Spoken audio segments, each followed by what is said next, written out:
Rahul Gandhi ji,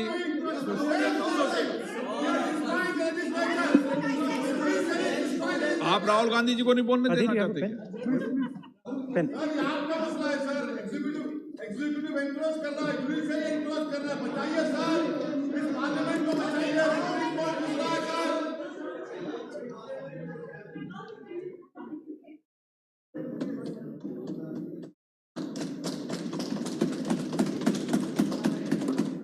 speaker sir,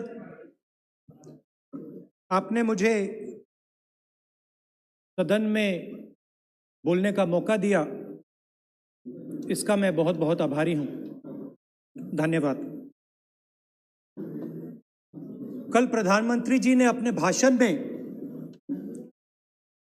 विपक्ष के बारे में बोला था कि विपक्ष आंदोलन की बात कर रहा है, मगर जो कृषि कानून है उनके कंटेंट के बारे में और उनके इंटेंट के बारे में विपक्ष नहीं बोल रहा है। तो मैंने सोचा आज प्रधानमंत्री जी को खुश करें और जो 3 किसान के बिल हैं, खेती के बिल हैं, उनके कंटेंट का और इंटेंट का बात करें। हाँ, बजट पे बोलेंगे। आप शांत हो जाइए प्लीज। मालूम है किसान का मुद्दा भी बजट का मुद्दा है, आप उनका आदर कीजिए।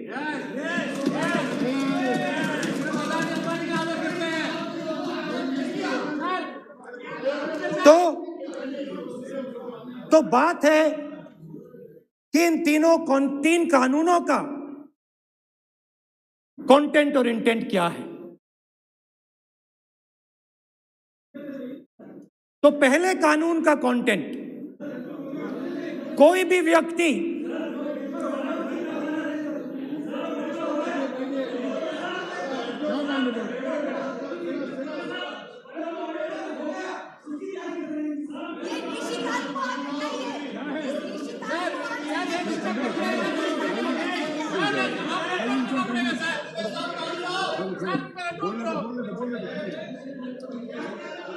तो पहले कानून का कंटेंट क्या है? पहले कानून का कंटेंट है कि कोई भी व्यक्ति देश में कहीं भी कितना भी अनाज, सब्जी, फल खरीद सकता है, जितना भी खरीदना चाहता है खरीद सकता है। तो अगर खरीदी देश में अनलिमिटेड खरीदी होगी तो मंडी में कौन जाएगा? मंडी में कौन जाके खरीदेगा? तो पहले कानून का कंटेंट मंडी को खत्म करने का है। इसका लक्ष्य मंडी को खत्म करने का है। दूसरे कानून का कंटेंट क्या है कि बड़े से बड़े उद्योगपति जितना भी अनाज, जितना भी फल, जितनी भी सब्जी स्टोर करना चाहते हैं वो स्टोर कर सकते हैं, कोई लिमिट नहीं, जितना वो होल्ड करना चाहते हैं कर सकते हैं। दूसरे कानून का कंटेंट एसेंशियल कमोडिटीज एक्ट को खत्म करने का। दूसरे कानून का कंटेंट जमाखोरी को अनलिमिटेड तरीके से हिंदुस्तान में चालू करने का। अब तीसरा भी कानून है। तीसरा कानून का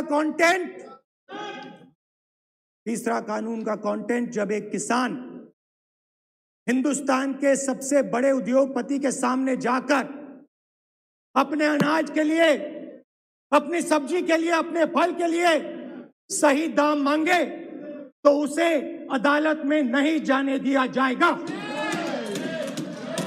तीसरे कानून का कंटेंट आपको याद होगा,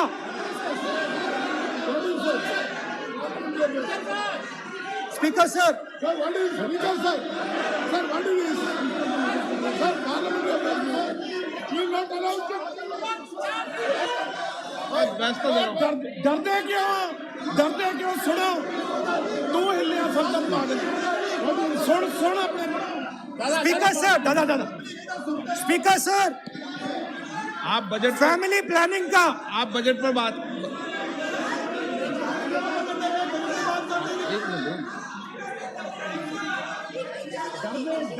आप सर, बजट सालों पहले फैमिली प्लानिंग का एक नारा था, आपको याद होगा, हम दो हमारे दो। अब मैं इंटेंट की बात करता हूं, कानून के इंटेंट की बात। आज क्या हो रहा है, जैसे कोरोना दूसरे रूप में आता है, वैसे ही ये नारा दूसरे रूप में आया है। आज इस देश को 4 लोग चलाते हैं। आप बजट पर चर्चा कर लें। बजट पे कर रहा हूं सर, बजट पे आ रहा हूं। 4 लोग चलाते हैं, हम मैंने बता दिया। और हमारे 2। जैसे उस टाइम नाम सब जानते हैं, नो आप बोलो। आप डिस्टर्बेंस मत हम करिए। 2 हमारे 2, ये किसकी सरकार है? हम 2 हमारे 2 की। माननीय सदस्य इधर, तो आप आसन को पहले संबोधित करें। कानून का इंटेंट बताता हूं। आप आसन को संबोधित करें। पहले कानून का इंटेंट माननीय सदस्य, आप आसन कि को हमारे संबोधित 2 करें। मित्रों में से एक जो सबसे बड़ा मित्र है, उसको पूरे हिंदुस्तान के अनाज, फल और सब्जी को बेचने का अधिकार। यह है पहले कानून का इंटेंट। नुकसान किसका होगा? नुकसान ठेले वालों का होगा, नुकसान छोटे व्यापारियों का होगा,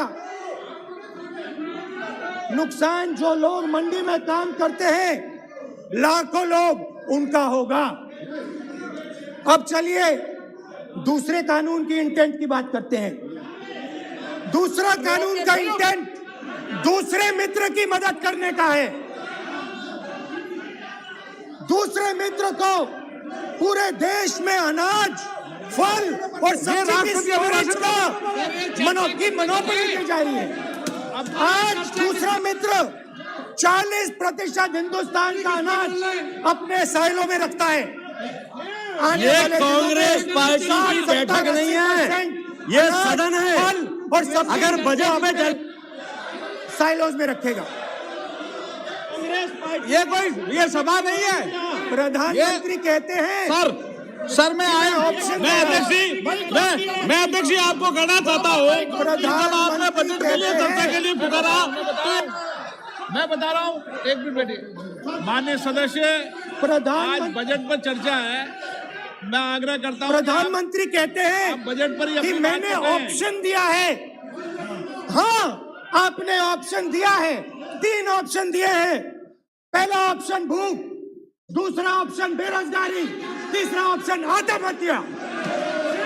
ये 3 ऑप्शन आपने दिए हैं।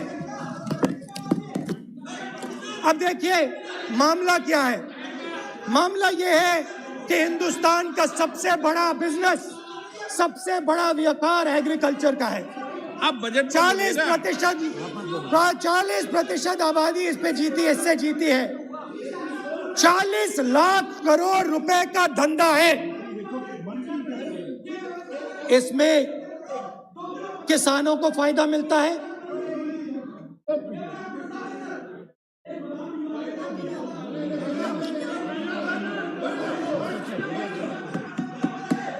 तो दूसरे कानून का थोड़ा मैं इंटेंट समझा देता हूं। दूसरे कानून का इंटेंट है, पानी दो, पानी गिर जाएगा, पानी दो। दूसरे कानून का इंटेंट है कि एक व्यक्ति को आप पूरे देश के अनाज की स्टोरिंग की मोनोपोली दे दो, और जब किसान अपने अनाज के लिए सही दाम मांगने जाएगा तो जिसके पास स्टोरेज की मोनोपोली होगी वो मार्केट में अनाज डालेगा और किसान से कम पैसे में खरीद करेगा। और जब वही किसान कंज्यूमर बन के अपना ही माल खरीदने जाएगा तो वही व्यक्ति अपने गोदाम से जब बजट पे चर्चा है सर, बजट पे चर्चा है, राष्ट्रपति अभी भाषण पे आपने चर्चा समाप्त कर दी, प्रस्ताव पास करके राष्ट्रपति जी को भेज दिया, अब उसी पे चर्चा करके राष्ट्रपति जी का भी और आपका भी अपमान कर रहे हैं सर, ये आपका भी अपमान कर रहे हैं, सदन का भी अपमान कर रहे हैं सर। ये कि इस देश की जो रीढ़ की हड्डी है, किसान, मजदूर, छोटे दुकानदार, व्यापारी, उस रीढ़ की हड्डी को तोड़ के टुकड़े टुकड़े करके दो मित्रों को दे दो। Sir rule 218 sir, rule 218 sir, rule sir, the debate on appropriation bill shall be restricted. The debate on appropriate bill shall be restricted to the matters of the public importance or administrative clausely employed in the grants covered by the bill, which have not already been raised, while the relevant demands of grants were under consideration. I would like to remind him that he should restrict his speech to the budget. Number 2, and he is claiming that 40% of the groceries and other things, vegetables, they are kept in Adani's and Ambani's place. Let him prove that. Where from? He should place it on the table. He should place it on the table. Where can he get all these documents? Where statistics कहाँ से आए? इसको authenticate करना है। Report में नहीं जाएगी। चलिए बैठिए। आप बोलने दे रहे हैं क्या? सर आपने माइक बंद कर दिया। बोलने दीजिए। बैठिए। माइक बंद कर दिया सर आपने सर। बैठिए। आप क्यों डिस्टर्बेंस कर? आप बोलने दीजिए ना। आप कोई रूल बता रहे हैं क्या? आप कोई रूल बता रहे हैं? अधीर रंजन जी, अधीर रंजन जी, अधीर रंजन जी को बता जाए। अधीर रंजन जी, Sir, 2214. Sir, rule 214. Sir, discussion of a general character. Sir, discussion of a general character may be allowed on the motion or any amendment moved thereto, but the details of the grant shall not be discussed further. Then is necessary to develop the general point. Sir, discussion on general point is allowed. So discussion, it is the discussion on general point. Discussion of general point is allowed in the rule book. Discussion of general point. अच्छा budget में क्या agriculture मुद्दा नहीं है? Budget में क्या agriculture मुद्दा नहीं है? तो बजट में जब एग्रीकल्चर मुद्दा है तो बजट में क्यों चर्चा नहीं हो सकता एग्रीकल्चर? दादा, My point of order is simple. You listen to this, sir. Please. 349. It says, while the House is sitting, a member, 2, shall not interrupt any member while speaking by disorderly expression or noises or in any other disorderly manner. While Honorable Member Rahul Gandhi is speaking, तब तो disturb कर रहा है,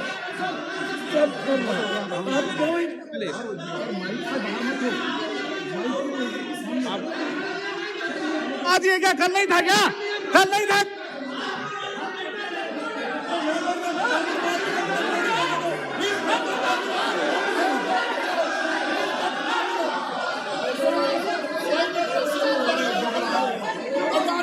का नाम खुद ले लिया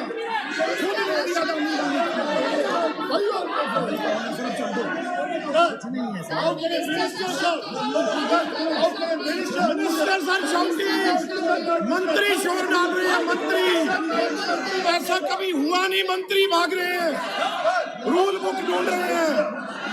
अरे क्यों घबरा गए? अभी तो बोले ही 5 मिनट है।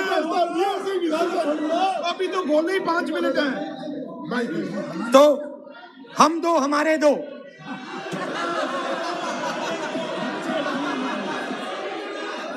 वो आपको याद होगा, वो फोटो होती थी 4, हम दो हमारे दो।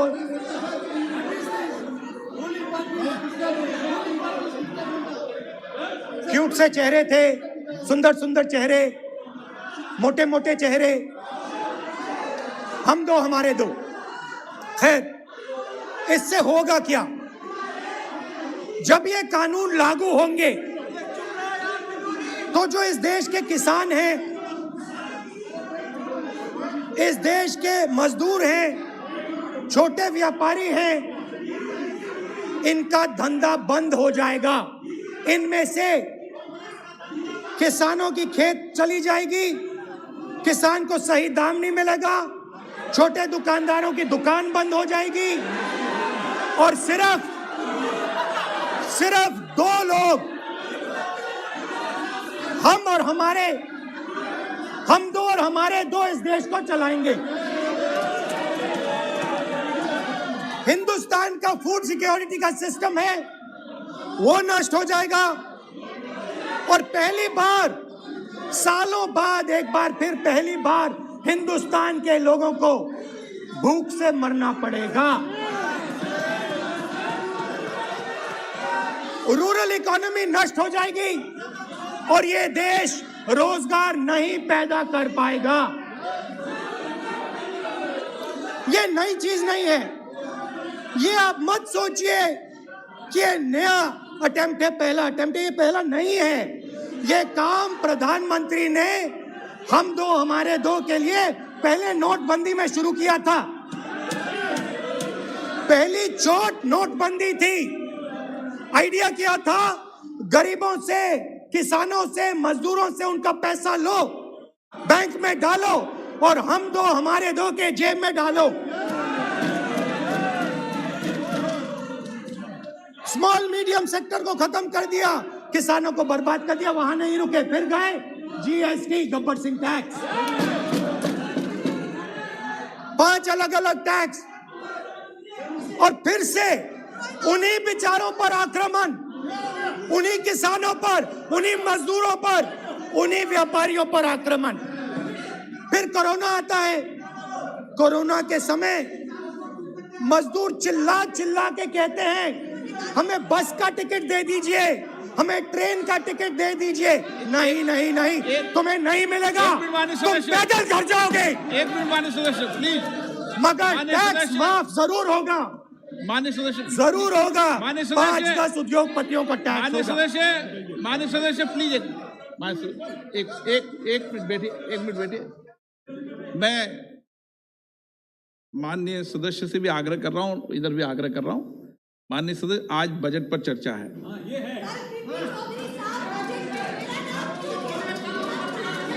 चलो चलाओ। मैं आ रहा हूं सर बजट पे, सर मैं आ रहा हूं बजट पे। मैं सर 5 मिनट में बजट पे आ रहा हूं। मैं फाउंडेशन लगा रहा हूं अभी, फाउंडेशन।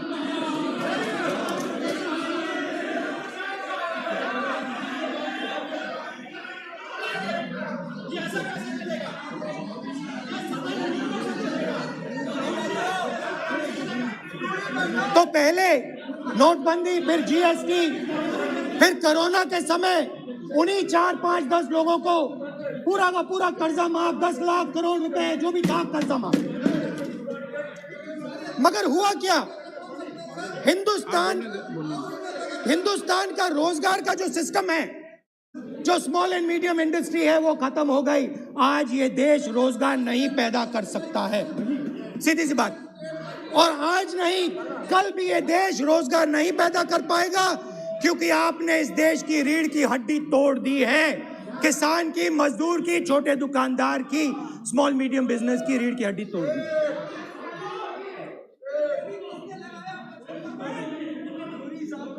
मगर ये मत समझिए कि ये किसानों का आंदोलन है। ये किसानों का आंदोलन नहीं है। आपको बात अभी समझ नहीं आई है। ये देश का आंदोलन है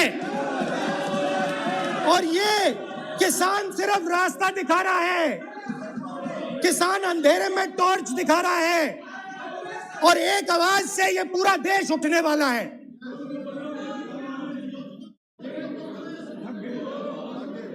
पूरा देश एक आवाज से हम दो हमारे दो के खिलाफ उठने जा रहा है।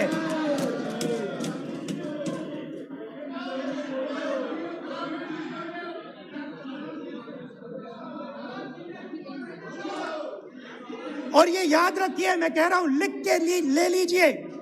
आप सोचते हो कि हिंदुस्तान के किसान को, मजदूर को, छोटे दुकानदार को अपने पैसे से, अपने धन से परे कर सकते हो, ये आप सोचते हो, आप ये सोचते हो। आप लिख के ले लो मुझसे, किसान 1 इंच पीछे नहीं हटने वाला है।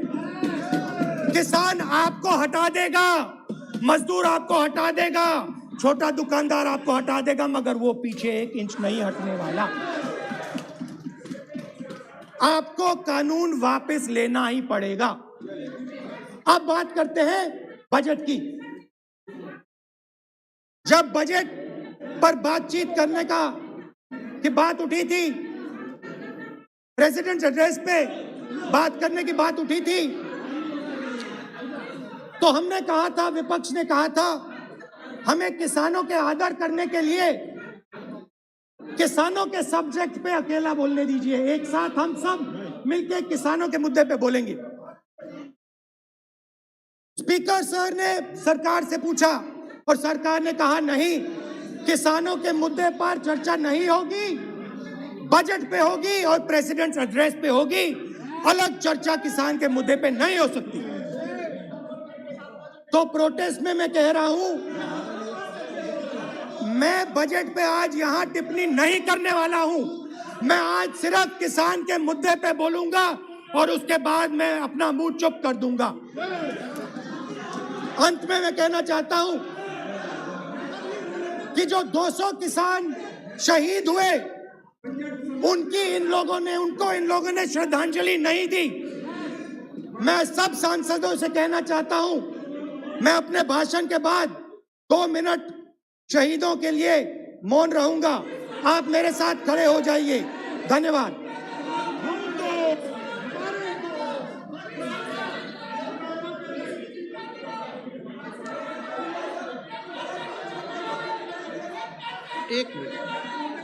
एक मिनट, आप बैठो। एक मिनट।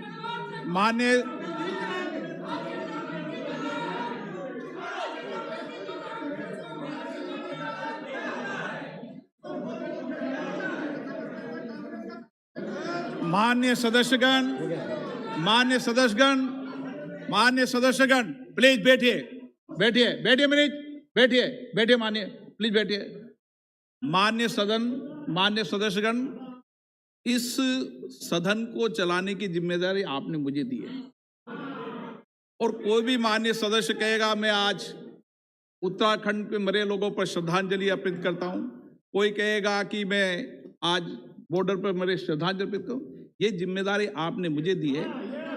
आप बोल रहे हैं तो नहीं, आप बोल रहे, पहले आप बोल लो।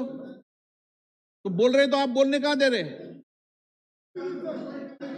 तो मेरा माननीय सदस्य, आप वरिष्ठ सदस्य हैं, आप सबने मुझे इस अध्यक्ष की जिम्मेदारी दी है। इस तरीके का व्यवहार करना सदन में मैं सोचता हूं कि उचित नहीं है, और ये गरिमा में भी नहीं है, क्योंकि इसलिए मैं माननीय सदस्यगण आग्रह करूंगा कि हमें सैनिकों के प्रति सबका सम्मान है, पूरे सदन का सम्मान है, 130 करोड़ जनता का सम्मान है, लेकिन सदन की गरिमा और संचालन की जिम्मेदारी मुझे दी है। आप कभी भी कोई ऐसा विषय है तो मुझे लिख कर दें, मैं आपके विषय पर सभी लोगों से चर्चा करके आदर करूंगा, लेकिन कम से कम सदन चलाने की जिम्मेदारी जिसको आपने दी है उसको करें। मैं देखूंगा इसको, ठीक है। अनुराग